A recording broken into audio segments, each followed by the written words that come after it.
Hello, আসসালামু আলাইকুম। আমি শেফ কামাল হোসেন। আজকে নিয়ে আসছি ফিশ ফিঙ্গার। প্রথমে আমি ফিশ নিয়েছি, ফিশটিকে 6 পিস করে নিতে হবে। সুন্দর একে একে করে কেটে নিচ্ছি। কেটে একটি পিকআপ প্লেটে নিয়েছি। তারপরে আমি ম্যারিনেশনের জন্য মাস্টার্ড সস দিব। তারপরে হোয়াইট পেপার দিলাম, তারপর ব্ল্যাক পেপার দিলাম, তারপরে চিকেন পাউডার দিলাম, তারপরে এখন দেব চিনি পরিমাণ মতন দিয়ে দিলাম। তারপর একটু আদা, তারপর একটু রসুন দিলাম পরিমাণ মতন।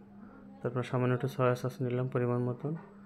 তারপর আমি একটু লেমন জুস নিলাম টেস্টের জন্য একটু পরিমাণ মতন। এখন আমি ময়দা দিলাম। এখন দেবো একটু অ্যারারুট, একটু মেখে নিব।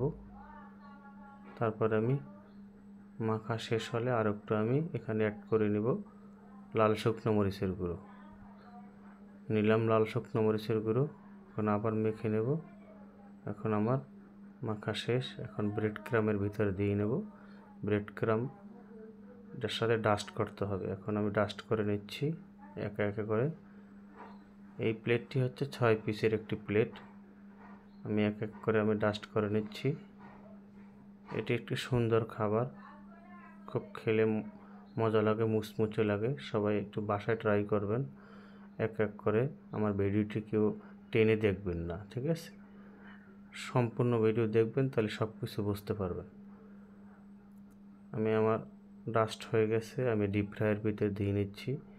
সুন্দর করে আমি ফ্রাই করে নিচ্ছি। হয়ে গেছে আমার মুসমুসে ফিশ ফিঙ্গার।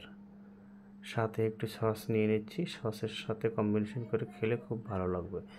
সাথে আমি একটু দিলাম ফ্রেঞ্চ ফ্রাই মুসমুসে। আপনারা যদি বাসায় এটি ট্রাই করেন, অবশ্যই ট্রাই করবেন। ট্রাই করলে বুঝতে পারবেন এটির স্বাদ। সবাই আমার জন্য দোয়া করবেন, ফলো দিয়ে পাশে থাকবেন আমার পেজটিকে। আল্লাহ হাফেজ।